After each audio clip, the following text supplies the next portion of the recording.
should do. And yeah, right now the OS updates are always like a tricky one because you right now I know your computer is saying to upgrade to Mojave. Uh-huh. And um with it there is inherent security fixes and things like that. But it's not like I think did they stop updating your I don't know if I they did. have no I know idea. Windows kept after Windows 10 came out. They still kept updating Windows 8 and Windows 7. Well, I don't think actually they kept Windows 8. I think Windows 8 just died. But Windows 7, I know they kept supporting for a while. I think they did end support with it last year though. When you say they support it, what do you mean? That it would still get security patches and okay. things like that. But then, like with this recent one, now they're saying go to 10. Yeah, with Chrome specifically, they found a security flaw that was on Chrome browsers that were on Windows 7. And that was within like the last week. Yeah, it was. I mean, I don't remember pretty what recent. it was. Very recent, within the last month for sure. Well, I just went last week. And and Google said that it's the best thing to do is just to upgrade to Windows 10 at this point.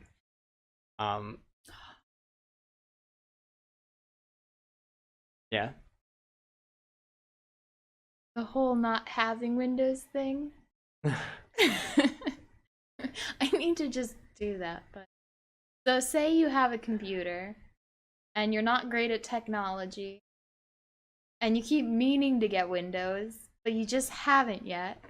And so you've just got like a little watermark that's like, don't forget to get Windows. Are you at increased risk?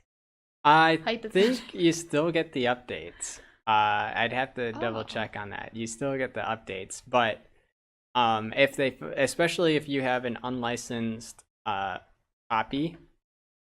So that's not like if you don't do it at all. That's like if you just don't buy it, you get it from someone else? No, if you like, you mean like your computer to activate Windows because you don't have a licensed copy.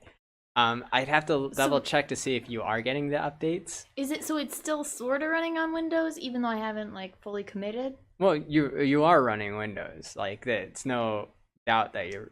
What does that mean? So Windows is an operating system. So like the computer has to have an operating system in order for it to even function. And technically, it needs a a command system, but. What? But we'll ignore hold on. Back up for a second. Let me add these for. Okay. Hold on. But Windows, you have three main operating systems in the currently. You have Windows, which is a DOS command system. Which is DOS, and they're from Microsoft. Those are from Microsoft. Well, the DOS is just the code that is built. Windows is built upon. Okay. Then you have the Apple, which is a Linux program, and then you have just general Linux programs. What do you mean, general Linux? So, Linux has different operating systems. Is that like the Amazon thing, the Kindle? Kindle is a Linux platform, but I believe that is also an Android platform. Oh, how does Android fit into all? So Linux is a command system basically. It's a coding that is separate. So there's two main codings, I guess, if you want to break it down. There's the Linux coding, and then there's the DOS coding that Windows has. The Linux coding, I think I'd have to check, but I know for sure the Linux is open source, which means anybody can build upon it without needing any licensor. Like the root of it, or when you make something through Linux, it can be You can the root of Linux is open source. It's just the code that's used to build operating systems. Then if you do build something on it, like Apple has done, they've made it, and at this point it's been morphed and been modified so heavily, but they just created their own modified version of Linux, and they created as they call it their own operating system, and they have Apple their own does. licenses. So what is You can ask your question.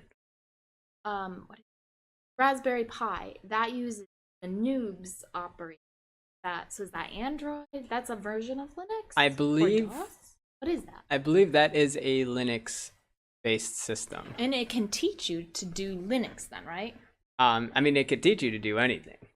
That's what I've heard. But like depending on because it can teach you code that it doesn't use for its operating system. You can code for Windows on a different operating system if you wanted. You didn't have to use Windows to code. And vice versa, you could use Windows to code a Linux operating system if you wanted. And going back to where Android fits in on this, Android is a Linux-based system too. Okay. And that was something that Google took and created its own operating system that it did for mobile. And at this point, it's so different that you wouldn't even be able to see most of the Linux platform in it. But it is the root very early on was a Linux system. And then I don't know where iOS came from. I have to see. But I wouldn't doubt that you'd probably find. And we've actually read Outliers, Malcolm Gladwell. Mm-hmm. In that book, it talked about that one person, I can't remember what their name was. Oh, Joy. Bill Joy was the like the founder of coding, basically, is what he was called. Was Joy, wasn't it? I think so. And I can't remember at the time, but you'll see that a lot of things derive from the same code because it's, especially if you have an open source one, it's a lot easier to build upon that than to start all over and build from the ground up. So you'll find that a lot of these things have the same code setup. So going back to the main three systems for computer operating systems, you have Windows, which is DOS-based. Then you have Apple, Mac OS, which is a Linux-based system. And then you have Linux platforms, which generally, like I think the most common one for people that are just learning about Linux is Ubuntu. And it has a very similar UI system that user interface. Yeah, that you can that works a lot like Apple or Windows, so it's very easy to understand.